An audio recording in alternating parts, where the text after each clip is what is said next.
चीनी यहाँ पर सबसे बड़ी खबर फिलहाल बनती हुई नजर आ रही है, जहां पर अंतर्राष्ट्रीय बाजारों में प्राइसेस में तेजी है ही, और जहां तक घरेलू बाजारों की बात है, यहां पर एक अच्छी खासी बढ़त भी देखने को मिली है। अगर दोनों नोटिफिकेशंस यहां पर साथ में देखें तो चीनी मिलों को अब यहां पर एथेनॉल बनाने पे जो रोक थी, जो दिसंबर में हमने रिस्ट्रिक्शंस आते हुए देखी थी, वो अब हटते हुए नजर आई हैं। यानी कि अब चीनी मिलें यहां पर केन जूस, सी हैवी और बी हैवी मोलासिस से एथेनॉल बना सकती है। और जो दूसरा बड़ा यहाँ पर हमने नोटिफिकेशन आता हुआ देखा, वो ये है कि चावल की जो प्राइसिंग है और जो प्रोसीजर है, वो प्राइवेट ट्रेडर्स के साथ साथ अब जो एथेनॉल डिस्टिलरीज वाले हैं वो भी एफसीआई की ई ऑक्शंस में यहाँ पर अब हिस्सा ले पाएंगे। जो मैक्सिमम जो लिमिट यहाँ पर तय की गई है वो 23 लाख टन की है। तो जितना ओएमसीज यहाँ पर डिस्टिलरीज से यहाँ पर एथेनॉल मांगेंगे, उस लिहाज से सामने वो चावल एफसीआई से खरीद पाएंगे। इसमें एक आध दो दिक्कतें हैं जो ऑफकोर्स अपने गेस्ट से हम बात करेंगे। एक तो ये कि जो प्रोसीजर है ई ऑक्शन का वो थोड़ा सा लंबा है। जो प्राइसिंग है एथेनॉल बनाने की चावल से, वो एज ऑफ नाउ बहुत प्रॉफिटेबल नहीं है। तो वो क्या भाव यहाँ पर बढ़ाए जाएंगे उसके ऊपर देखना होगा। और दूसरी इंपॉर्टेंट बात ऑफ कोर्स चीनी के एमएसपी को लेकर है। वो एक आध चीजें हैं जिसका इंडस्ट्री को अब भी यहाँ पर इंतजार है। मिस्टर सूद, सबसे पहले आपसे बात करेंगे। जो दिसंबर में रिस्ट्रिक्शंस थी वो हटती हुई नजर आई हैं। इस नोटिफिकेशन को बाजार ने बहुत पॉजिटिव लिया है। शुगर के प्राइसेस ऊपर हैं, शुगर के स्टॉक्स तो 5 से 7% तक यहाँ पर ऊपर है। कैसे देखते हैं आप फर्स्ट नोटिफिकेशन जो कि पूरी तरह से खुलता हुआ दिखा है एथेनॉल के लिए? That's for me. हाँ जी, यस। हाँ जी, नमस्कार। बेसिकली ये जो इथेनॉल की नोटिफिकेशन है, सीलिंग ऑफ करना, ये तो डिफॉल्ट पोजीशन थी। 2022-23 इथेनॉल ईयर में भी कोई सीलिंग नहीं थी। एक साल के लिए सीलिंग हुई बिकॉज फूड की प्रोटेक्शन के लिए, कि ये लगा कि उस टाइम शुगर की प्रोडक्शन कम होगी। और सिर्फ गवर्नमेंट को नहीं, इंडस्ट्री का भी यही व्यू था उस टाइम पर, सितंबर, अक्टूबर, नवंबर में। तो ये डिफॉल्ट पोजीशन वापस आई है। और हमारे विचार में सुक्रोज की प्रोडक्शन इतनी कम नहीं है जो कि इसमें सोच रही है। हमारे विचार में उनका 33.3 है। मेरे विचार में 34.5 से ऊपर है। तो कभी ऐसी स्थिति नहीं आएगी कि उनको कमिंग इथेनॉल ईयर में कोई रिस्ट्रिक्शन लगानी पड़ जाए सुक्रोज पर। अब बात रही राइस की। चावल में इस वक्त अगर 26 रुपए ऑन एवरेज पूरे देश का देखा जाए तो करीब 2-2.5 रुपए का मार्जिन है 26 रुपए की ब्रोकन राइस से। और जब तक ब्रोकन राइस अवेलेबल है, कोई भी एफसीआई का राइस नहीं लेगा। और वो अलग बात है कि उसके अलावा अगर ये एफसीआई का राइस ना हो तो क्या 20% टारगेट पूरा होगा कि नहीं, वो बाद में आते हैं। इसी तरह कॉर्न की प्राइसेस बहुत बढ़ चुकी हैं। कहीं तो 2600 रुपए है, कहीं 2900 रुपए है। और उसमें कोई पैरिटी नहीं है इस वक्त। और वो दिख रहा है कि कॉर्न की जो कमिटमेंट थी वो जुलाई तक सिर्फ 51% फुलफिल हुई है, और राइस से 50% के आसपास। और इससे स्ट्रेन साफ दिख रहा है कि है। और अगले साल 9.9 बिलियन लीटर चाहिए। 20% अगर अगले साल करना है, वैसे टारगेट तो 25-26 में है। और हम ये समझते हैं कि सुक्रोज से लगभग 3-3.25 बिलियन आ जाएगा 4.5 मिलियन की डाइवर्शन से। और सी हैवी से बहुत ज्यादा गुंजाइश नहीं है, क्योंकि और भी डिमांड्स हैं इसकी बहुत ज्यादा, बाकी सेक्टर्स भी हैं। तो पूरा शुगर शायद 4 बिलियन दे पाए। और बाकी रह गया चावल। अगर चावल से इथेनॉल की प्राइस बढ़ाई ना जाए तो एफसीआई राइस इस्तेमाल करने की कोई गुंजाइश नहीं है। और वो 1 बिलियन लीटर 2.3 से बढ़ सकता है, वो चाहिए। तो इसलिए हमारे विचार में as a analyst I think वो जरूर बढ़ेगी प्राइस। और बिकॉज अदरवाइज वो प्रोग्राम फेल हो जाएगा। कॉर्न की स्थिति यह है कि पिछले साल 1.8 मिलियन टन एक्सपोर्ट हो गया था शुरू में, अक्टूबर दिसंबर में। वो नहीं होगा बिकॉज ग्लोबल कॉर्न प्राइसेस भी कम हैं और यहाँ भी डिमांड है। और इसके अलावा कॉर्न की सोइंग अच्छी है, क्रॉप कंडीशन अच्छी है, रबी भी अच्छी आएगी। और मुझे लग रहा है कि 4 मिलियन टन कॉर्न तक डाइवर्ट हो जाएगा इस साल। और उससे भी लगभग 1-1.25 बिलियन लीटर आ जाएगा। तो ये, और अगर ये कौन से 2 बिलियन, तो अगर ये ब्रोकन राइस से 1 बिलियन, एफसीआई राइस से 1 बिलियन, और 2 कौन से 4, फिर भी पूर्ति नहीं होती 8 बिलियन से, हमें 9.9 चाहिए। तो सरकार को प्राइसिंग में काफी अग्रेसिव रहना पड़ेगा। और दूसरी बात यह है कि 9.58 बिलियन करना हो तो 15 million ton of food has to be divert. और वो एक अलग स्थिति, अलग इशू है कि क्या हमारे देश में इतना फूड डाइवर्ट हो सकता है इथेनॉल के लिए कि नहीं, और नहीं शायद।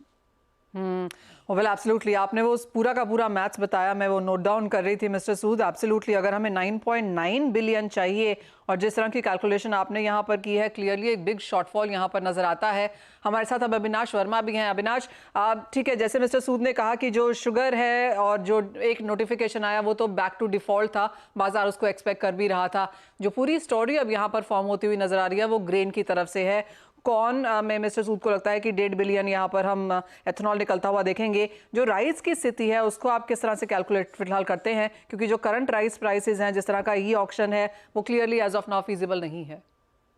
जी, यू आर वेरी राइट। अभी जो कल हम लोग बहुत दिनों से इंतजार कर रहे थे कि शायद एफसीआई राइस अलाउ होगा फॉर इथेनॉल मैन्युफैक्चरर्स, कल अलाउ तो किया इन्होंने, बट प्रोसीजरली बहुत डिफिकल्ट लग रहा है। पहला डिफिकल्टी ये होगा कि हमें ई ऑक्शन में पार्टिसिपेट करना होगा, और ई ऑक्शन एवरी वीक होता है और डिपो वाइज होता है। तो क्या जो मेरे नज़दीक वाले डिपो में वो ई ऑक्शन हो रहे हैं उसमें अवेलेबिलिटी होगा, नहीं होगा, इनफ क्वांटिटी होगा? पहला तो वो प्रश्न आता है। दूसरा जो मैं देख रहा था, जो 28 तारीख 28 अगस्त का जो इन्होंने ई ऑक्शन का जो एफसीआई राइस का रेट है वो करीब 31,500, ₹31.5 पर किलो का है। अगर वो मैं उनके गोडाउन से लेके अपने फैक्ट्री तक लाता हूँ, it works out to almost 32 rupees. So 32 rupees पे अगर मैं कैलकुलेट करूं, जैसा सूद साहब ने बोला, market price of rice is much lower, so it non starter unless the government and the OMCs decide कि उसका जो इथेनॉल प्राइस है जो अभी 58.50 है उसको बढ़ाया जाए। बिकॉज सिंपल कैलकुलेशन अगर मैं लेता हूँ, 32 रुपया अगर मैं खरीदूं चावल एफसीआई से और 450 लीटर पर टन मुझे अगर मिलता है, तो चावल का ही cost per litre of ethanol works out to almost 72 rupees. And therefore अभी 58.50 तो ऑब्वियसली नॉन वर्केबल है। मुझे एक्सपेक्ट कर रहा हूं मैं, because I know this government, और जो हम कैलकुलेशन करते हैं उनसे बेहतर कैलकुलेशन सरकार करती है और सरकार के अफसर करते हैं। तो मैं एक्सपेक्ट कर रहा हूं कि there has to be some other order, following order from here. जैसे फॉर एग्जांपल एफसीआई राइस दिया जाता है नाफेड और एनसीसीएफ को for to sell as Bharat rice at 24 rupees. क्या 24 रुपया पे वो अवेलेबल हो सकता है इथेनॉल प्लांट्स को? Then it is workable, because expecting कि ओएमसीज 80 रुपया पे हमसे इथेनॉल खरीदे, that's far fetched. And therefore I feel that the price of FCI rice जो इथेनॉल मैन्युफैक्चरर्स को 32 रुपया आज दिख रहा है, उसको 24 रुपया के आसपास सरकार को करना चाहिए। और मेरा एक्सपेक्टेशन है कि ये होगा, बिकॉज सूद साहब ने जैसे बताया, numbers suggest that we will miss the target of 20%। Avinash, ये तो राइस की बात है, अगर यहाँ पर हम मेज की बात करें तो उस लिहाज से किस तरह से आप कैलकुलेशन देखते हैं? जी, मेज का भी जो प्राइस है, अगर आप एमएसपी देखें तो एमएसपी पिछले साल करीब 20.90 था, इस साल उन्होंने बढ़ा के 22-25 कर दिया, करीब 6% इंक्रीज इन द एमएसपी। जो प्राइस हमारे मेरा एक प्लांट है जो पूर्णिया में है, in the eastern north eastern part of Bihar, और वो मेज बेल्ट है, सबसे अच्छा मेज कंट्री का मोस्ट प्रॉब्ली वहीं मिलता है। वो फार्मर्स डायरेक्टली मेरे प्लांट पे पहुंचा जाते हैं। अगर मैं वायबल नहीं हूं आज उस मेज को खरीद के इथेनॉल बनाने में, तो मेरे ख्याल से देश में कोई भी मेज बेस्ड इथेनॉल मैन्युफैक्चरर वायबल नहीं होगा। आज जो प्राइस है मेज का, जो कि रखें आप 2 महीने पहले 21 रुपए में मिल रहा था, 20.5 पे मिल रहा था, 26-27 पे मिल रहा है, much above the MSP that the government has fixed. Therefore वहां भी गवर्नमेंट को एड्रेस करने की जरूरत है। व्हाट हैज हैपेंड इज कि सारा एफर्ट हो गया था कि मेज से हम इथेनॉल कैसे बनाएं, और ब्रोकन राइस जो मार्केट का है या एफसीआई राइस है, उसे इग्नोर कर दिया गया पिछले 1 साल। और वो इग्नोर जब हमने किया तो सारा जो हम लोग का प्रेशर हुआ वो आ गया ऑन मेज। जब वो मेज पे प्रेशर आया तो obviously the prices went up. तो उसे हमें एडिशनल फीड स्टॉक जरूरत है अवेलेबल कराने का। फॉर एग्जांपल, आज ब्रोकन राइस अगर मार्केट से मैं खरीदता हूं तो वो भी करीब 28 रुपए से कम पे तो नहीं मिलता है। वो अगर खरीदता हूं तो वो मुझे सिर्फ 64 रुपीज मुझे इथेनॉल प्राइस मिलता है, as compare to almost 72 rupees from maize. तो ये जो डिफरेंस है मेज और राइस का, फाइनली इथेनॉल तो जो प्राइस ऑयल मैन्युफैक्चरर्स को, ऑयल मार्केटिंग कंपनीज को मिलता है, वो तो सेम होना चाहिए। Therefore, there is need to revise the prices both for FCI rice-based ethanol and for the damaged food grain-based ethanol. 64 rupees, 58.50 and 72 rupees में बहुत बड़ा गैप है। एंड अगर हम ये नहीं करते हैं तो सारा का सारा प्रेशर मेज पे आएगा, और मेज का price which has already become unviable, धीरे धीरे करके it will become totally unviable for us to use it.